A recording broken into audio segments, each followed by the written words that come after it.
I don't even know how we're going to get it all finished. And where do we even start? Guys, let's go look in the library.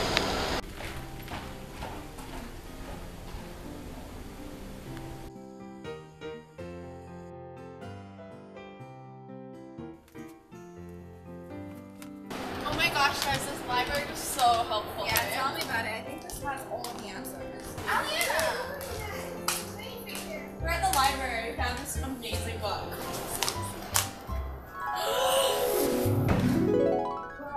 I have no clue. And who are you? I'm Fernando V. This is my matter. What are you doing here? We were just in the library. And that's the book. This book? I'm writing this book about the great empire of Spain. We're in Spain? Guys, I'm scared. It's okay. What year is this? This is 1647. Of course. Are you children out of your minds? We traveled back in time. We're from the year 2012.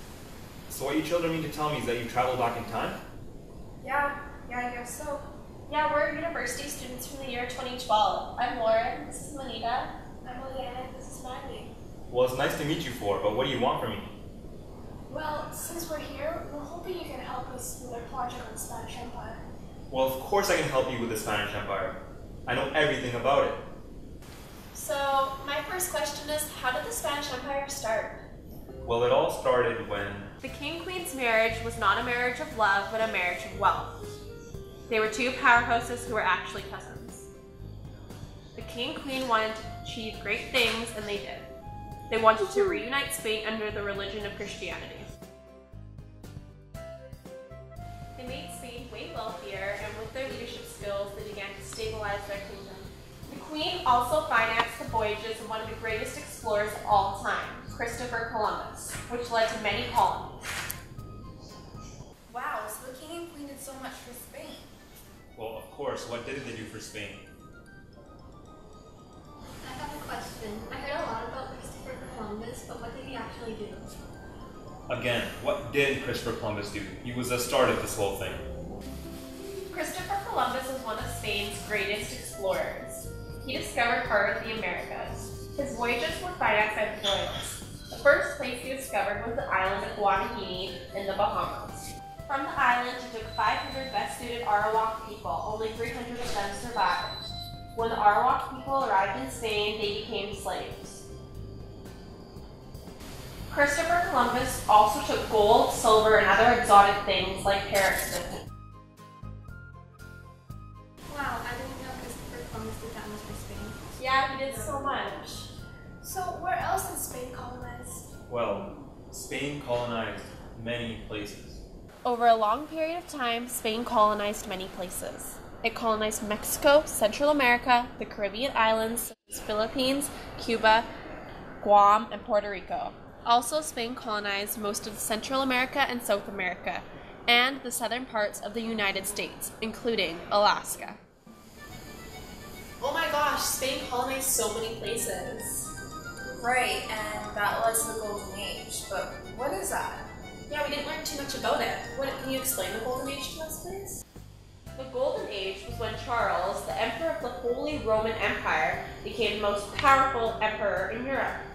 During this time, it was often known as the empire on which the sun never sets. The acquirement of these large amounts of gold and silver made Spain a very powerful empire, economically and politically. Our kings became the most powerful men in Europe, with unrivaled power stretching over an empire in Europe and around the world. The military was very advanced, to the point where we even had dogs trained to kill. It was also a time when Spain's art and literature was thriving. It had an amazing architecture, as you can see. Spain's mission in the colonies were holy. Religion is what drew hundreds and thousands of Spaniards across seas to turn people into believing Catholic ethics. Natives were dying from tropical epidemic flu and European diseases, which they had no immunity to. The Golden Age sounded like an amazing time. I wish I lived there. Well, you are here right now. Just look around you. This is the Golden Age. So, when did the Spanish Empire fall? Fall. This empire is as strong as ever. It's never gonna fall. Well, I researched about it and The fall of the Spanish Empire is classified into 4 main categories, the first category being war. Particularly in the 17th and 18th century, Spain was dragged into many expensive wars in their European territories, which exhausted their wealth. The Peninsular War from the Napoleonic Wars. Cut off Spain from the rest of her empire at the beginning of the 19th century. Cuba, Guam, Philippines, and Puerto Rico were lost in the Spanish War in 1898, among with other colonies. The second reason for the fall of the Spanish Empire is poor economic leadership. For the majority of Spain's empire, it was a collection of kingdoms with separate noble families who made self-interested decisions rather than what was necessarily good for the entire empire. Also, each kingdom had different laws and tariffs. The third reason for the fall of the Spanish Empire is their unwillingness to change. Due to restrictive practices in the economy, for example, the difference and the non-compatibility within each kingdom for business, the backwards thinking resulted in very low trade. The final reason for the fall of the Spanish Empire is outside factors. The majority of Spain's wealth is from gold and precious minerals from the colonies. As these imports decreased, Spain's home economy could not afford to keep up growth with its home market. Unlike Britain, who has a strong home market, also known as the draft. Oh no, how could the Spanish Empire fall? This is a travesty. Hi Mandy. Bye, Leanna. Okay, so let's do a quick little overview of our project. Okay.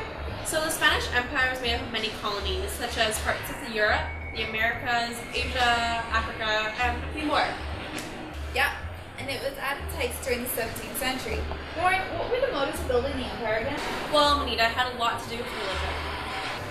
Right, they wanted everyone to join the Catholic belief, and they were pretty successful at it. Yes, they were, but they crashed and burned very fast. There were 4 main reasons behind it.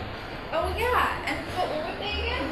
War, poor economic leadership, a willingness to change, and just outside factors. We are so gonna ace this. I know.